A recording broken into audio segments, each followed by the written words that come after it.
Comenzamos un nuevo programa de Salud y Sociedad en Popular Televisión.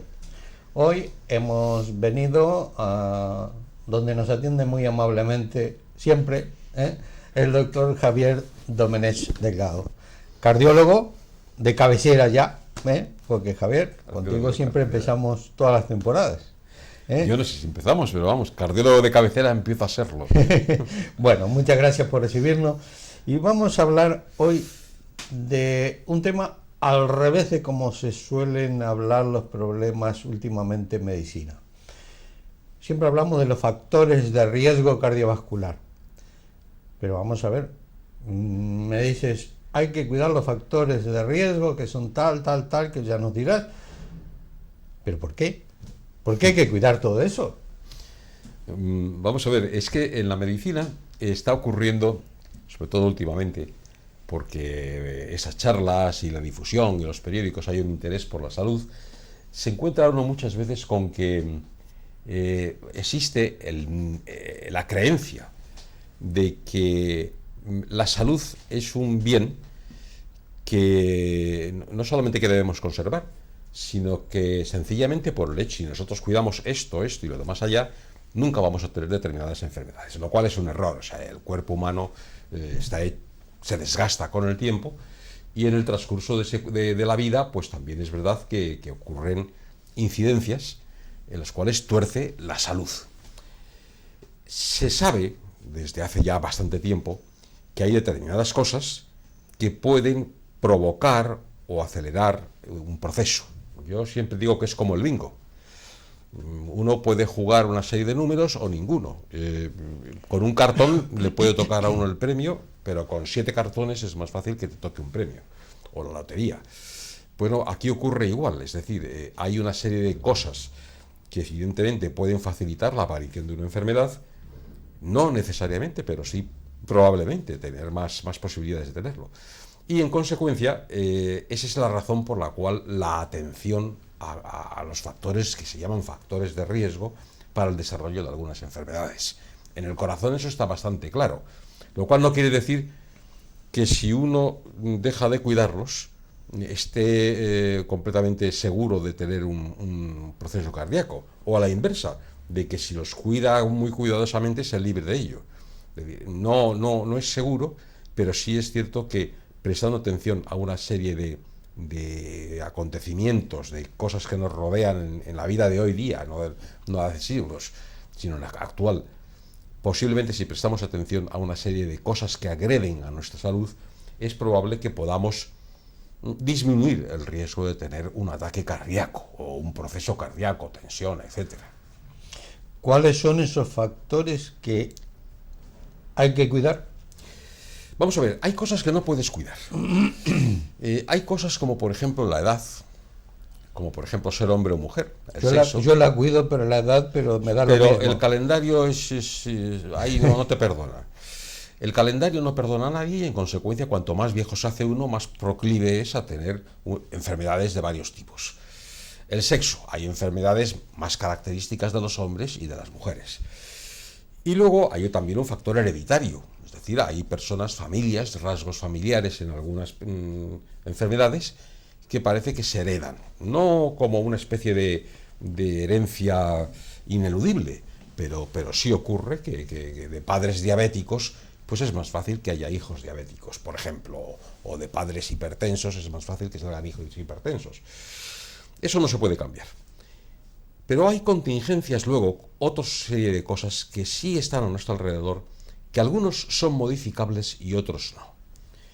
Por ejemplo, una persona puede tener diabetes, o puede tener colesterol, o puede tener tensión alta.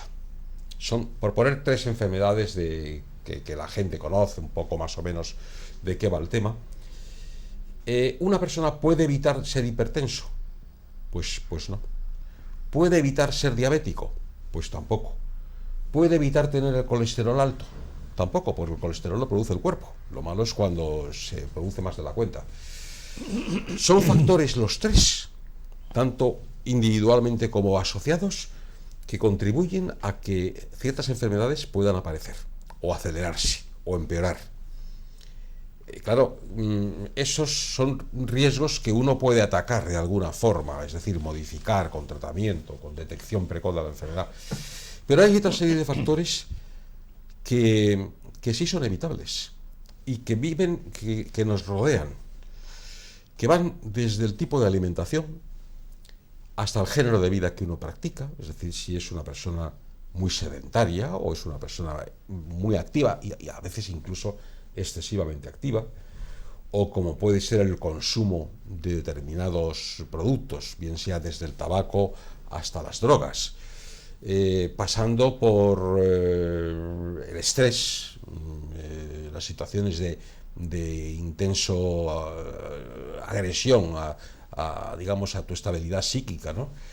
Hay situaciones en las que todas esas pueden en algunos momentos determinados condicionar el que algunas personas puedan enfermar, sobre todo si van asociadas a otros cartones del bingo, que decía yo. O sea, que hay que tener unos hábitos de vida saludables. Sí, pero sin hacer de la vida un sacrificio. Eso mismo te iba a decir. Si hay que torturarse, es decir, yo una vez cada mes me como un cocido con tocino, chorizo y morcilla. Qué mal. ¿Eh? Qué mal. Entonces, ¿eso es malo para mi salud? No, eso es buenísimo. Eso es buenísimo. Una noche me ceno unos torrenos con huevos fritos. Una cosa es que lo haga todos los días y otra cosa es que lo hagas esporádicamente. Mira, Raúl, te voy a contar una anécdota que me es frecuente, no es una anécdota, es casi una continuación de anécdotas. Yo veo a muchas personas que han tenido, por ejemplo, un infarto de miocardio. Se encuentran bien, suelen acudir a la consulta acompañados de su señora y entre las cosas que le preguntas de cómo se encuentra y demás es qué vida realiza, ¿no? El hombre inmediatamente dice, no, mucho cuidado, me cuido mucho, no hago esfuerzos, como lo señalado. Y entonces preguntas, ¿y qué es lo señalado? Dice, pues unas verduritas, el pescado cocido, bastante fruta. Y le preguntas, ¿y un huevo? Un huevo, oiga, una vez al mes. Cuando le preguntas, ¿y chorizo o morcilla no ha tomado usted últimamente? El hombre se le queda con una cara como de sorpresa y la mujer de horror. La mujer te contempla con ojos de odio, como diciendo, pero este hombre, ¿cómo le está diciendo a mi marido que se ha tomado morcilla si la morcilla está prohibida? Y claro, cuando empiezas a decirles, mire usted, el que usted tome de vez en cuando un chorizo, una morcilla o unos huevos fritos con jamón, es sanísimo y necesario. Entonces te contemplan como una persona y dice, bueno, no sé si volver a este médico o quedarme con él para siempre. Porque dice, bueno, se ha vuelto loco. Todo el mundo está hablando mal del colesterol y demás, y este hombre me está recomendando que tome chorizo. Yo no es que diga que se alimente todos los días de un bocadillo de chorizo o que utilice los torreznos sistemáticamente en el desayuno. Pero evidentemente la dieta mediterránea, que es la buena, la que tradicionalmente contemplamos como uno de los objetivos a seguir, incluye todo eso. Y no en balde, España es uno de los países quizá de vida más larga del mundo, de esperanza de vida más larga. ¿Por qué? Porque tenemos una alimentación básicamente muy sana. Pero no solamente por legumbres, por hortalizas y por fruta, sino también por eso. Es decir, no hay que tenerle miedo al hecho, incluso habiendo tenido un problema cardíaco, al hecho de tomar de vez en cuando un cocido o tomar una morcilla, porque no pasa absolutamente nada. Lo que no puede estar uno es viviendo pendientemente de que tengo que tomar las comidas sin sal, a veces exageradamente sin sal, de que no puedo probar ni un producto del cerdo, como si me hubiera convertido en mahometano de la noche a la mañana, y que no puedo tomar ni esto, ni lo otro, ni lo más allá, ni fritos, ni otro. Se hace un sacrificio y se hace una vida que, como decía el chiste, vivirá usted bien, pero se le va a hacer aburridísimo. Y es verdad, o sea, es que llega un momento en que esa vida no es vida. Pero no es que lo digas por el hecho de aliviarle al enfermo en su sufrimiento, es que es lo normal. Además, tú basta que vayas a cualquier pueblo y lo que ves son personas mayores, y las personas mayores en los pueblos, ¿de qué fueron alimentados toda la vida? además de los productos de la huerta, la matanza del lechón era Claro, y siempre naturalmente. el comerse, no se comían el ternerito o la novillita, Sí, sí. se comían la vaca vieja. Y los huevos de las gallinas, y evidentemente. Y con eso se han alimentado siempre y han vivido y viven muchos años. Yo creo que sí, existe ahora la moda, un poco la tendencia a sacralizar de forma excesiva la importancia de la dieta. La importancia de la dieta es que la dieta sea normal.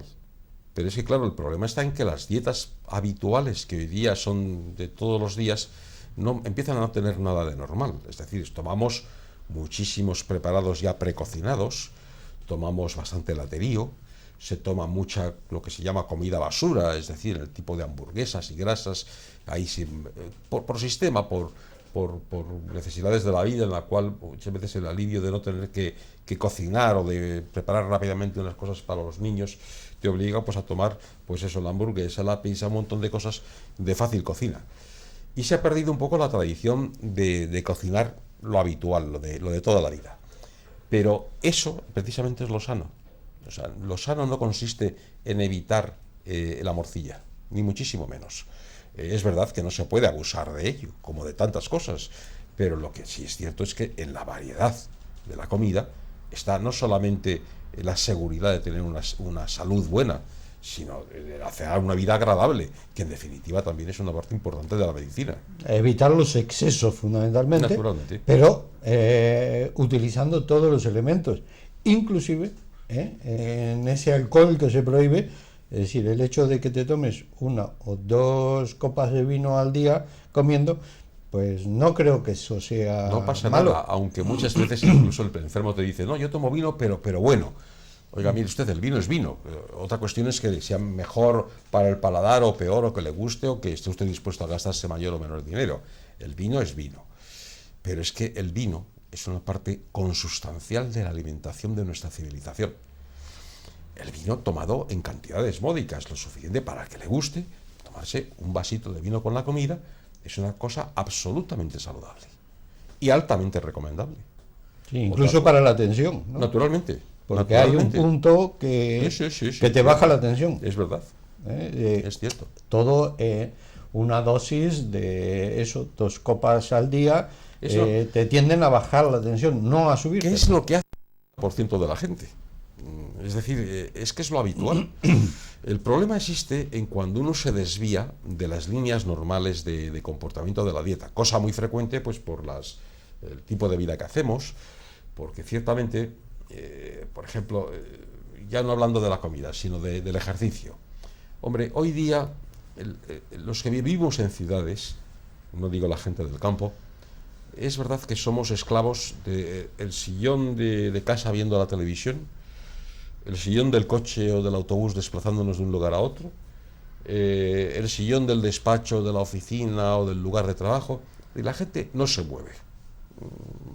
Y eso es un sesgo de la vida actual que hasta cierto punto es casi inevitable.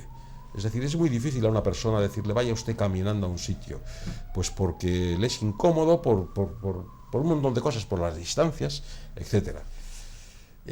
Eso conlleva a lo que se llama un sedentarismo y a un sobrepeso.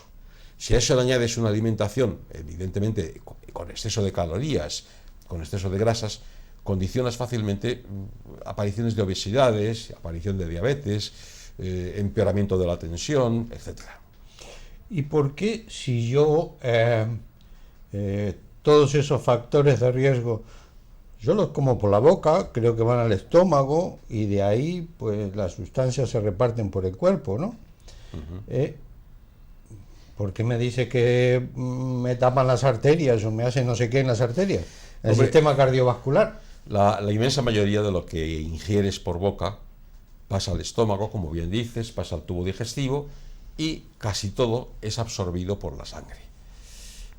Las grasas, por ejemplo, los hidratos de carbono, las proteínas, todo pasa a la sangre. Y la sangre o bien lo utiliza de inmediato o bien lo almacena. Generalmente el hígado es uno de los depósitos más fáciles de acumulación de todo lo que comemos. Pero cuando comemos lo que no se utiliza de inmediato, desde el azúcar al oxígeno que respiramos, etcétera, se deposita para utilizarlo cuando sea menester. Las grasas tienen una cantidad de calorías importantes.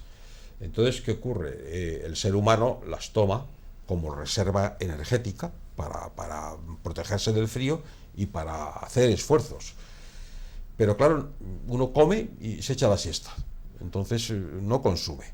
Durante 3 días a lo mejor se mueve poco, pero sigue comiendo. Esas grasas quedan acumuladas. Acumuladas unas veces en el hígado, otras veces en el tejido adiposo, es decir, en la grasa de la piel. Y los excesos que no se utilizan, que no se queman sobre la marcha, al acumularse, no solamente hacen que la persona engorde, sino que hacen que parte de esa grasa esté constantemente circulando por la sangre. Es como el agua de una cañería. Si el agua de una cañería va limpia, aunque en un momento determinado abramos el grifo y salga turbia, no pasa nada. Pero indica que la tubería algo hay, se ha manchado el agua o algo hay de roña en los tubos, ¿no? Si eso es constante, las paredes de los tubos de las cañerías llega un momento en el que se van recubriendo de detritus y poco a poco van corroyendo las cañerías. Y eso es lo que ocurre en el cuerpo. Si tenemos unos excesos de grasas que no se utilizan, se van depositando en las paredes de las arterias, inicialmente como manchas de grasa, como churretones, por decirlo de alguna forma. Con el tiempo, esas grasas se van haciendo cada vez un poquito más pastosas, como jabonosas, como pegajosas. Y llega un momento en el que incluso se pueden hacer, se quedan endurecidas, es decir, se calcifican, por decirlo de alguna forma. Claro, un tubo que es así, si poco a poco se va rellenando a su vez todo lo que es alrededor de detritus, de grasas, y esas grasas poco a poco se van solidificando, llega un momento que la luz por donde tiene que pasar la sangre, en este caso en las tuberías el agua, pues se reduce. Y entonces se compromete el riego de muchas partes del cuerpo, e incluso las arterias quedan más rígidas, son menos capaces, menos elásticas, y condicionan la aparición de tensión alta, por ejemplo. Dice que eso lo hace el tiempo. Eso es un factor de tiempo. ¿Y cuánto tiempo? Años. Es decir, si yo me como ahora un torreno, ya se me fue a la arteria. No. Hombre, sí, pero es igual, se barre. Es un problema de años. Una persona por una gran panzada que se pegue de cochinillo, no le pasa absolutamente nada, salvo las molestias lógicas de que la digestión del cochinillo, ¿no? Pero si después se toma un chupito, ya se le diluye la grasa. A lo mejor también, o bicarbonato. Pero el problema es la persona que sistemáticamente utiliza una alimentación, vamos a llamarla entrecomillado, no sana. Es decir, prescinde de las verduras, prescinde de proteínas y tiene un exceso de toma de grasas, exceso, en el sentido de abusar mucho pues del foie gras, ¿qué te diría yo? Pues de los productos del cerdo, etcétera. Si esa persona tiene, además de eso, pues es ya de una cierta edad, lleva años haciendo lo mismo, no se mueve mucho, hay una serie de factores en los cuales esa persona puede ir desarrollando con el tiempo endurecimiento de las arterias, depósitos de grasa, pero eso es un fenómeno que tarda años. Se empieza desde niño, seguramente, y a saber cuándo asoma la oreja. Y si me he cuidado toda la vida y llego a los 70 años, ¿puedo ponerme a comer? Porque ya, total, si va a demorar años, ya no me va a preocupar. Pues depende de qué. Es decir... Eso es una cosa que me plantean a mí, que soy geriatra, me lo plantean las personas mayores. Me he cuidado toda la vida. Y ahora que ya me puedo tirar la chacleta. Vamos a ver, depende del fatalismo con el que se afronten las cosas. Yo creo que no es bueno desde un principio tener presente estas cosas que estamos comentando de la alimentación. Es absurdo a una persona de 70 años en adelante el tratarle de cambiar por completo los hábitos alimenticios, incluso el del colesterol, porque estás condenado al fracaso, es decir, porque el daño que haya hecho ya está hecho. ¿Puede ir a más? Pues sí puede ir a más, pero es muy difícil y sobre todo hablamos de procesos muy largos, con lo cual controlar el colesterol de una persona de 75 años de forma tremenda no tiene mucho sentido, entre otras cosas porque la vida natural de esa persona tampoco va a dar ya mucho más de sí. Pero sí es cierto que cuando una persona es diagnosticada de una enfermedad concreta, ya no digo a título preventivo, sino cuando ya claramente se ha detectado que tiene tensión alta, o que tiene diabetes, o se le ha detectado en un análisis que tiene cifras de colesterol, y estamos hablando de una persona de edad media, entre los 40 y los 60 años, por ejemplo. Si esa persona se presenta con problemas de ese tipo, no digamos ya si encima además ha tenido un ataque cardíaco o algún proceso cardíaco del tipo que sea, esa persona debe cuidarse, eso más, con mucho más esmero que otra que es sana teóricamente. El tema de la sal, por ejemplo, pues hombre, la sal retiene agua. Al retener agua aumenta la cantidad, digamos, de líquido sanguíneo que el cuerpo tiene que manejar y es una sobrecarga para el corazón. Ese exceso, incluso en un momento determinado, puede dañar al riñón, etcétera, y en consecuencia es obligatorio para ese tipo de personas el reducir la toma de sal. Y de la misma manera ocurre con el colesterol. El colesterol lo fabricamos, es bueno tener colesterol. Si no tuviésemos colesterol, no nos funcionaría el cerebro, ni los nervios adecuadamente. Ni las hormonas. Ni las hormonas. Entonces, ¿qué ocurre? Que el cuerpo, que es muy sabio, produce colesterol como produce glucosa. Son elementos esenciales para la vida. Si por lo que sea, porque se altera el metabolismo de nuestro cuerpo, especialmente de nuestro hígado, se produce en exceso, es cuando vienen los problemas. Yo siempre he dicho que nadie es diabético por comer muchas tartas, ni pasteles. Lo que pasa es que a un diabético, evidentemente, se le recomienda que no coma muchos pasteles ni muchas tartas. Nadie es hipertenso por tomar muchas anchoas o por comer mucho laterío que tiene sal. Pero esas personas que tienen tensión alta, pues si toman productos que son ricos en sal, desde el bacalao hasta las anchoas, pues evidentemente la tensión va a ser más difícil de controlarla. Y una persona que está fabricando más colesterol de la cuenta, si además de tomar su pastilla o sin tomarla, se dedica a alimentarse con productos muy ricos en grasas, pues tendrá más colesterol. Pero no por el hecho de tomar mucho tocino una persona va a tener colesterol, ni muchísimo menos. ¿Desde cuándo hay que cuidar estos factores de riesgo desde niño? ¿Solo cuando somos adultos? ¿Cuando somos mayores? Hombre, yo creo que los niños tienen ya suficientes problemas futuros como para inculcarles desde el principio principios dietéticos a veces de enfermos. No, me refiero porque a los niños últimamente con el tema de los colegios, que algunos han prohibido poner las máquinas estas con golosinas o con bolsitas de colorines, no sé ni lo que tienen esas bolsitas de colorines, porque en nuestra época no existía, pero los niños van comiendo esas cosas y dicen que eso les provoca obesidad y aumento del colesterol. Es cierto que los chuches, esas cosas que toman los chavales, pues siempre han sido ricos en calorías. Es decir, en nuestra época una cosa muy típica eran los caramelos, sencillamente, ¿no? Los caramelos, pues, o las bolitas de anís, todas esas cosas, pues eran ricas en calorías. Pero ¿cómo vas a prohibir a un chaval que tome chucherías? Pues es que es de género, de sentido común. Es decir, es una especie de premio. Al niño le gustan los dulces, pues que le ha gustado toda la vida. A un niño no le puedes prohibir tomar dulces. A un niño sí le puedes educar en que los dulces son pues como una cosa añadida a. Lo que no puede ser es que la comida sea por parte de los padres, por el hecho de la facilidad, de la comodidad y demás, al niño acostumbrarle a tomar constantemente un tipo de comida pues muy rico, grasas a base de cosas de ese tipo, premios constantes, bocadillos con muchas grasas, etcétera. Pero yo no creo que haya que hacer una educación especial hacia los niños y sí hacia los padres. Es decir, a los padres hay que enseñarles, a las madres quizá más, el que al niño hay que darle una alimentación, hay que enseñarle a comer determinadas cosas que al principio los niños rechazan. A ningún niño le gusta el pescado, prácticamente, le gustan los espaguetis. Sin embargo, pues con el tiempo el niño se acostumbra a tomar pescado. Si tú al niño le acostumbras desde el principio a tomar pastas, espaguetis, dulces y demás, pues el niño te va a salir gordito. Y un niño gordito posiblemente desemboca en un adulto gordito. El adulto gordito ya es más difícil de controlar.